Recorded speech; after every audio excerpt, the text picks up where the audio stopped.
Wholeness and Balance Vibration to everyone, and thank you for tuning in to what is my second day on the camera. Once again, very odd, but I said I'm going to be picking it up a little bit more.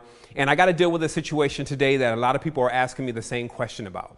So now I'm in a position to either write all those people an individual email or just get on this camera and answer it once and for all for everyone. And that question is, what's going on with the Prince situation? What happened? And so I also feel like that I'm really one of the only people that can give you the inside, the out, the underneath, and everything else about the overall structure and what's been actually happening and going on within many of these occult secret societies. And then obviously a while ago, we had a show, I think it was 2-3 years ago, we ran the Kings of Conspiracy, because at that point we were on the top, as we always had been, with what's going on in the hidden side of Earth, or as we call the other 180 degrees of knowledge, and what's going on at nighttime. So the first thing that I really want to talk about, jumping right into this, because I want to really get through this, get everyone the clarity that they need, and then go ahead and move into something else.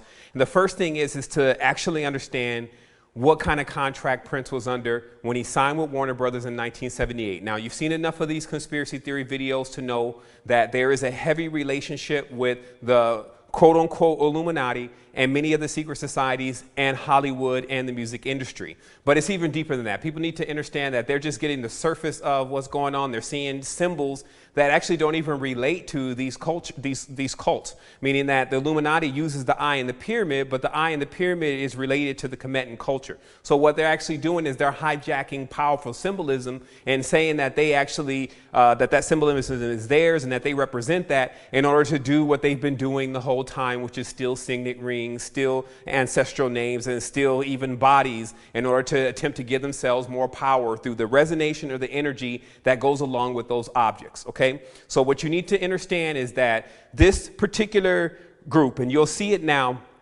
because in The Simpsons, and we're going to take a quick look at that clip, they actually predicted the death of Prince. And so after you see that clip running, then we're going to come back and we're going to talk about what is really presented here. Unfortunately, there are certain stars who won't do what we want. What's their problem? They're still alive. And then we thought, who's good at killing celebrities? Me! That's right. Homer, would you be willing to acquire some more, accounts for us?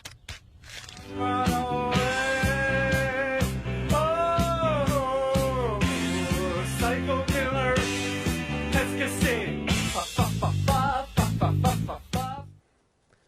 Okay, so now that you've seen it from there and you've got the dates of when that was actually aired, you now know that there obviously was something going on with that particular group or cabal and Prince, and that they wanted to have him removed.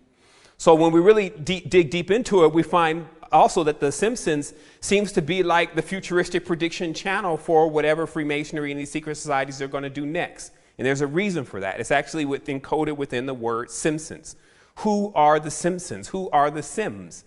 The Sims are, according to even the literature that you could read all over the internet, is the Jews or the Arabs, but really more specifically the Jews. Now, this is not a time to get into the racial war, but this is just showing you that even CNN, which is an abbreviation for Canaan, is actually a derivative of the Cabal. The Cabal represents itself as being Canaanites, represents itself as being Semites, and is heavily involved in the implementation of the Abrahamic traditions and fulfilling the prophecies that are attached to the Abrahamic traditions. So Simpson actually means the son of a Semite.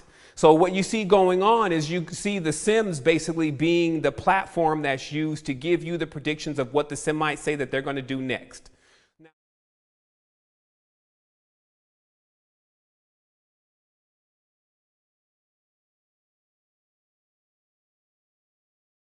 Now, there's another deep connection between the Semites, the Jews, and the Arabs, etc., in ancient lore and history, especially when it comes to deeper things like spirituality.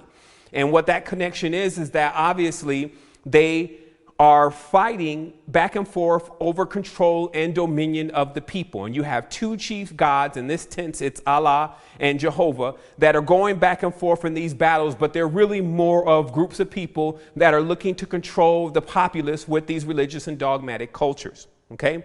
So what you get, and let me just take a brief moment here so you can understand this, is you get this Abrahamic tradition, which is really rife with many things. It's rife with serpent worship. It's rife with sorcery. It's rife with murder, killing, dualism, racism. So you see that all throughout the Bible. And those who haven't seen it yet, it's just because you've been blinded by this blinded God who causes consistent conflict. So this conflict going on between the Jews and the Arabs is actually manifesting because what we're calling Arab today is really more of the Oriental or the ancient Orients, which you would see as the Moroccans, which you would see as the Kemetans, you would see as the Negus.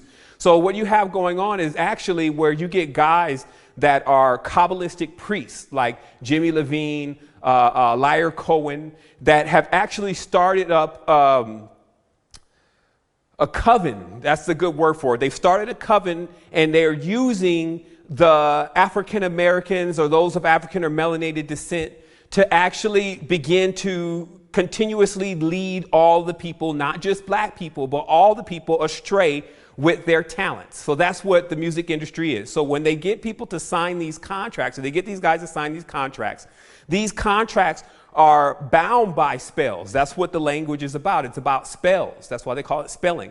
So these contracts are bound by spells. They're made with a specific paper, generally linen and cotton. It's parchment. And then when a person signs this contract, they get the two-dimensional imprint of that person onto this contract that basically says they're now initiated and now affiliated by their own admittance with this cabal. So whether they know everything that's going on with it or not, which most of them don't. I mean, how many people have high levels of spiritual knowledge? You don't actually start seeing what these people are really involved in until you do something like go into eBay and say occult books and then sort them by the most expensive book. And then go to the top, click on that, get the pictures and start looking at the darkness in which they practice. Because it's about bringing up infernal entities. It's about cutting people off from their ancestors. It's about doing basically the disarray that's going on in the world today so that they can be rulers of the world. They want someone to serve them. That's what a sorcerer is. They're not in service to other people like what a shaman or a medicine man is. So understand the difference. So the second thing that you have to understand is that this back and forth that's going on between the Jews and the Arabs, or the Jews and more specifically the African Americans, is that they've been following, let's say, the African American or those of melanin descent and preying on them like vampires or mosquitoes since leaving up out of the Levant. And they've pursued them all the way to the United States, which you already know the Moors were in the United States first. I mean, there was a lot going on with the trade routes with the Native Americans, which were really coming from Angkor Wat. So there's a lot of history of basically a back and forth war. And this is coming to us as the Crusades. Okay, because they're still out there fighting the Crusades now. It's still Arabs versus basically what they say is Americans. But it's really more specifically the Knights Templar and the secret societies attempting to take control over the Middle East and could take control over the world. It's just not one specific area. So that's why there's these toppling of world leaders. Now, I'm not saying one person's right and this is whose side you should be on. I'm just giving you all the information that's necessary for you to divine for yourself what's really going on.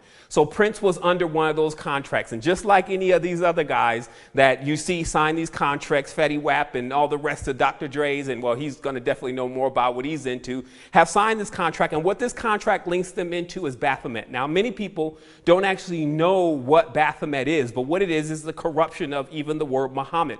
Baphomet means, in their terminology, the force in which unites all men, the wisdom or the force in which unites all men under one coven or one group. And I can't even get into the details. It takes us for a whole nother recording if we're planning on keeping this even down to 30 minutes of exactly how much is going on in history with this particular coven of men who are praying and worshiping a dark lord along with the witches, the warlocks, etc. Now, it may sound a little Harry Potter-ish to you, but it's something that they really do and something that they really get into. And it's been going on for thousands of years, possibly even longer than that. So what this is really about is this is about getting people into the affiliation with the entity that they're worshiping. And that's what those contracts do. And this entity is so prominent within the high levels of the occult, it actually comes out as a terminology as who trained individuals such as Pythagoras, individuals such as Apollonius of Tyana, individuals such as Simon Magus, even people such as Jesus. and all the sorcerers and practitioners of the time in that specific club, which is the Order of the Melchizedek, and all the rest of what they've rolled into that, have been practicing this level of magic, and it's a long lineage of magic. And much of what they have, they've taken from Kemet and from Angkor Wat and from different cultures that understand how to use tones, vibrations, and many other things in order to resonate and connect with ancestral energies to gain the information and the memory of the ancestors. Okay, so instead, what they're doing with it is they're using the knowledge to enslave people on multiple levels, create the technologies and things that you see today, which are not really technologies compared to what we had back in the old day. So that gives you a really brief history of what goes on in the Cabal, who they're worshiping, and how deep it really goes into. You're going to have to do your own research, and we'll have probably one specific show just about that, so that way you can get all the pieces. One of the also major pieces that you need to know, and I just won't leave you hanging like that, is that the Knights Templar are actually the banksters, meaning that after the last crusade, when the Catholics lost the crusade, they had hired these Knights Templar to guard the passage from the Holy Land for the pilgrims who wanted to basically go and infest the area that belonged to the Arab tribes. And they wanted to continuously weed themselves in and graft themselves onto this tree with this fake ass religion that they've had since day one, and them trying to get people to bow down and worship them. Even the terms Lord and those kind of terms are still used in Great Britain and things today to describe normal men. So if someone says my Lord, they're not necessarily talking about someone that's in heaven or someone that's on high or someone that's actually ascended or resurrected themselves. They're talking about someone who's over there in a castle that demands that you worship them because they're sorcerers. So that's more of what you're dealing with. So when you get deeper into it, what you find is, once again, that they've designed this banking system because during the times of the pilgrimage, if you walked into the areas of the Holy Land, they said they have bodies, hundreds of bodies stacked up of Orthodox Christians and Catholics that were trying to get into the Holy Land and make the pilgrimage to see where Jesus had been born and all the different stuff that they had been fed. And the marauders, the assassins, and all the rest of the people that were on those trade routes, generally of Arab descent, and even the Templars were robbing these people for all their jewels. So problem, reaction, solution, the Templars end up creating what we know today as the modern bank, which is a system to where in the areas in which are protected by their fortresses, you can bring your goods, which generally start to the major countries that everyone was coming from. You can bring your money, and then you can store your money there, and then they'll give you a card or a chip or what we call a check. That's where we get our word from. And that check could then be taken when you get deeper into closer to the Holy Land, to these fortresses in order to get money for you to continuously make your pilgrimage,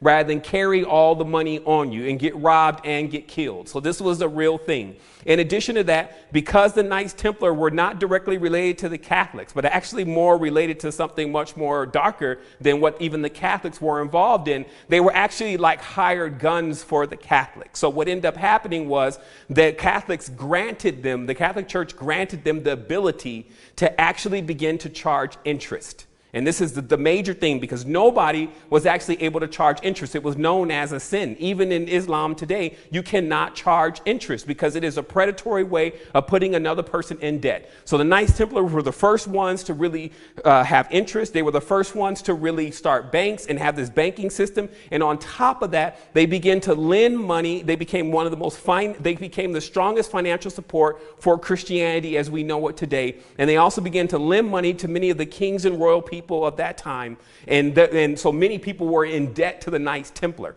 In addition, the Knights Templar were seen like warrior priests, and it's more like the X-Men that we have today, the lure that surrounded who the Knights Templar were. Many people actually wanted to join this particular cult. Even many kings were denied joining the Knights Templar. But those who did join, they obviously accepted the ones who had great wealth. And one of the things that you needed to do in order to be accepted into the Knights Templars, you needed to sign a contract that all this wealth was going to go to them, that they no longer, you were a monk, you didn't need any of this money anymore. You could no longer affiliate with women. You couldn't even kiss your own mother and sister. So this gives you an idea of what was really going on, because they talk about it. You can go look at it on your own. The homosexual activities, the bestiality, the rituals, the spitting on the cross, and basically everything that you can think of that's inverted, because behind the scenes, they're operating another one of those systems to where they can get the entire world in debt so they can sell their soul to this banking system, because the Templars temple was the bank. Okay, so that gives you a good insight of who the Templars were,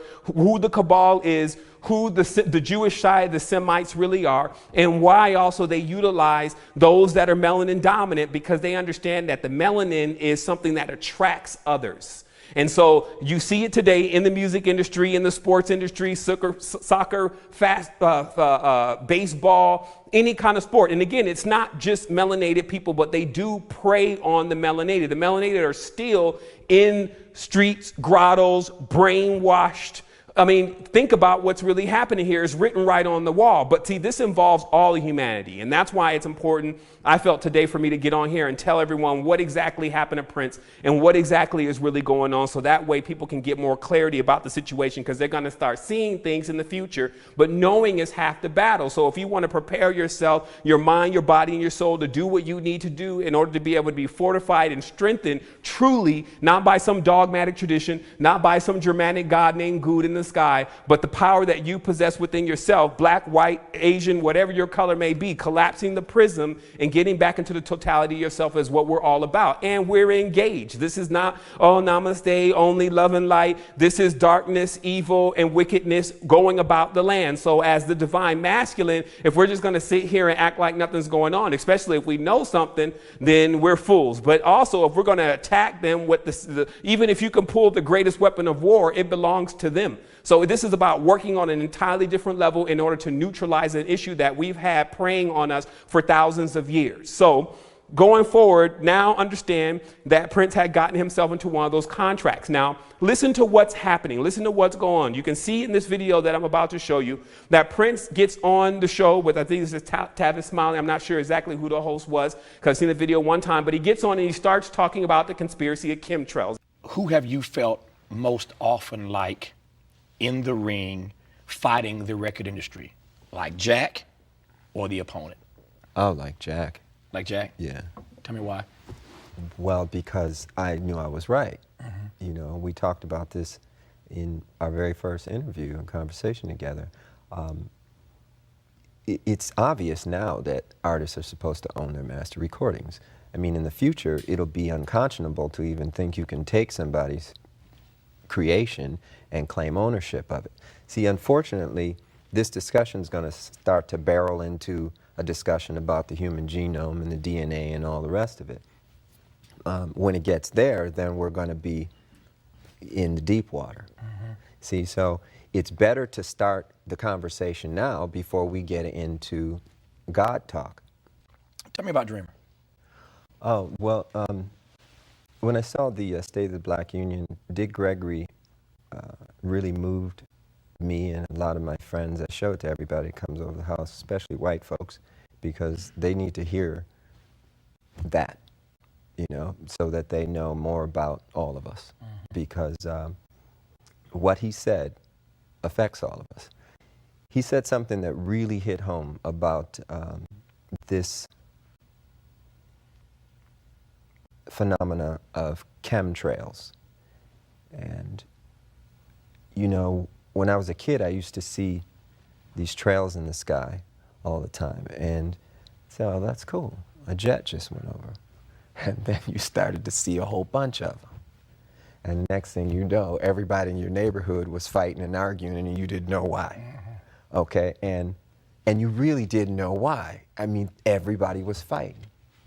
So he started riffing about the chemtrails.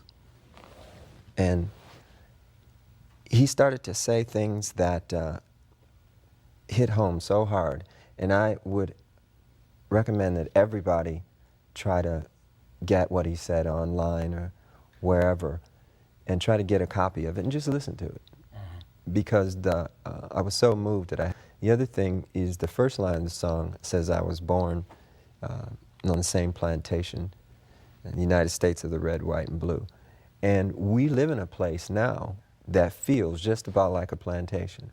We're all indentured servants, you know. When I found out there were 8 presidents before George Washington, I wanted to smack somebody. Mm-hmm. You know, I wanted to know why I was taught otherwise. Just tell me the whole story. I'll fill in the blanks, but don't tell me something that you think I'm supposed to know. we're indentured servants and we got a black president now? Well, I don't vote. I have nothing to do with it.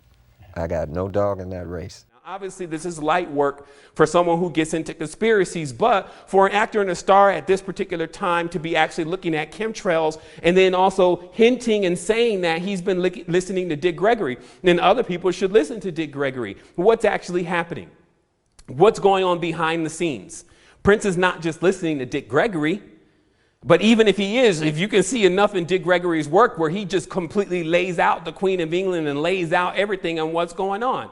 But then there's others. He's probably listening to Jordan Maxwell. He's probably listening to other theorists conspiracy theorists on YouTube, and he's getting the lowdown about what's going on early in the game. So it's already telling you that Prince has this side of him that wants to keep digging into spirituality and know what's going on, hence his symbols, his sign, his style, etc. So what happens? I'm sure in no time, Prince actually figures out that they have him casted as the son of the Dark Overlord himself. That's what the Prince is. And you know this is so specific because if you go into Google and you type in Prince, 1 second, let me check my video. Okay, I see my clock there, excuse me. I just want to make sure I'm not cutting off here. So if you go into the Google and you type in Prince, what you get is Prince. This was before Prince died. You would get Prince, the singer and the songwriter. You wouldn't get somebody of nobility in Britain. Okay, so this lets you know they were utilizing Prince as holding up their dark scheme and manipulation upon earth. Now, Prince even professing himself to be a Jehovah's Witness is somewhat of a joke because no Jehovah's Witness get up on the stage and grind up on the girls and do all of that. So this is something that I find that many people play with a lot. Like I even saw the other day on one of the conclusions of these MMA fightings, the guy gets in there, he crosses himself and he's got the cross on. Now he's going to go beat the crap out of this guy. So what part of this doctrine actually says that you can go and do something like that? Same thing with the stars and actors when they get up on the stage. Well, I want to thank my Lord and Savior Jesus Christ for giving me this Grammy Award for She Twerks. How does that work? Well, it works because this Lord and Savior that they're referring to, which is, again, people are under brainwashed, so they don't even wake up to it. Even if you look in voodoo, is actually one of the lords of the underworld, and people are worshiping that entity in order for fame and power. That's what this cult is. But in exchange for that fame and power, then they must give up the rights to their soul, and they must agree to lead others into doing the same thing. Bam. So this is the contract that Prince signed. And when he figured that out, you see the whole process of Prince begin to want to get himself out of the cult itself. Okay, and this is when he changes his name from Prince. He cancels his contract. He becomes the artist formerly known as Prince. And then he changes his symbol to the love sign, which is basically a stylized ankh. So at this point, Prince has figured out that he's really from the Kemetan culture and that what he's representing is from a diametrically opposed system. The system of Baphomet is diametrically opposed to the system of Ma'at and true alchemy. So he moves on into that direction. But you also notice that he doesn't really make that many songs. He's not really on the scene anymore. Ironically, the same thing happens with Michael Jackson. Michael Jackson backs off of it, goes back to Neverland as Prince goes back to Paisley Park. Both of them came up around the same time under the same agenda with the same contracts. But what's happening is their greatest fear. Their greatest fear is that these guys get aware of what's going on, and instead of all the millions of people that they've led astray into La La Land and never educating, when you have all those people's attention, they're now about to get educated. Michael Jackson was the biggest star in the world. So if all of a sudden he starts to get conscious and tell people what's going on, what's going to happen, they may not listen to me per se, but they're going to listen to Michael. They're going to listen to Prince. So you know already that Prince had knowledge in his mind and information about what was going on. Next thing, because I used to think like maybe 2 or 3 years ago, I was like, man, whatever happened to Prince? And I will Google real quick and I would see, nothing really on Prince. Then all of a sudden, Prince starts coming back on the scene. The song comes out. We couldn't tell if it was really him. They say it was him, but it was one of his songs. He wrote it. So he starts to attempt to emerge back on the scene. Same thing with Michael Jackson. He schedules the world tour, and now he's about to emerge back on the scene and start delivering this music that's probably going to be diametrically opposed to the music that he was delivering before, music that's supposed to reveal everything. Because this is what happens when any man gets a little bit older and a lot more wiser and more depth, You start realizing your personal responsibilities on the dimension, and then you realize that death is but the doorway to life, especially if you study any real ancient tradition. So the last thing you want to do is go up out of here without revealing to everyone exactly what's going on. However, the cabal had another plan, and that's obviously what we've witnessed, is that they took him out. You can know that he understood a lot about what was going to happen, because you're talking about multimillionaires. So when a person starts getting conscious, they have all of that money at their disposal to get more and more information. Alchemy, time travel even may be possible. So it's obvious that Prince started having the premonitions. Maybe he took the ayahuasca, maybe he took the DMT about his removal from the reality, maybe even back in the times where he wrote the song, which talked about, I'm not going to let the elevator break us down. Okay, let's go crazy. And then, so he's saying, hey, basically, let's rage against the machine. Let's break the system. And let's not let these elevators, which is an occult term for the angelic beings that take one from this plane to the third heaven. They're called the elevators, or the L. So let's not let this elevator break us down, meaning let's not let these sorcerers and priests that I've even began to sign under not take us down. Let's go crazy. Okay, so this is once again his lashing out, and that's why at the end he ended up dying in the elevator. 2, you see the Simpsons report that they obviously had some issues with what he was saying and what he was doing, and they removed him out of the game. So the conclusion of this is, because there's something very important that we all need to know, is what's going to happen when those that are not oathed up, packed up, ritualed up, closed in their being, chakras all shut down and inverted. What's going to happen when the people that don't have that condition, those that have been born in it, not sworn in it, start to wake up to what's happening and start accessing their power and start activating on this dimension and start dwarfing this petty, minuscule energy that is attempting to dominate our species? What's going to happen? We're going to then really experience life as real life, not this fake, false matrix where everyone's running around robotic. Hey. Actually, people don't even talk to each other anymore. Everyone's just trying to, I'm not going to talk to you if you don't talk to me. And the other person, I'm not going to talk to you if you don't talk to me. When back in the day, I don't care what color you were, what creed, if we saw a human, it's like, hey, what's up? Yo, let me tell you, this is what I found over that way. Here's some goods. It's abundant. So this is the family of humanity, which functions as a spectrum. All of this that's going on, it can't even be considered darkness, because darkness is a component to light. What we're talking about is evil. Evil is the distortion in the linguistics. It's a distortion in the linguistic that produces a retarded mindset. So in short, gird your loins, get ready, educate yourself, clean your body, and come into this with your obligation, divine feminine and divine masculine, about what you have to do to wake up not only those around you, but also the entire world, because it's your vibration and it's your frequency that's going to be possible in order for us to, it's going to be necessary in order for us to do that. So I just want to say wholeness and balanced vibration. We kept it under 30 minutes, but hopefully you learned enough within this recording to give you the insights and to answer the questions that you need about what exactly is happening with many of these people who are starting to wake up, but actually are under still these contracts. And the last thing is remember what his last text was. Sometimes you think you're safe.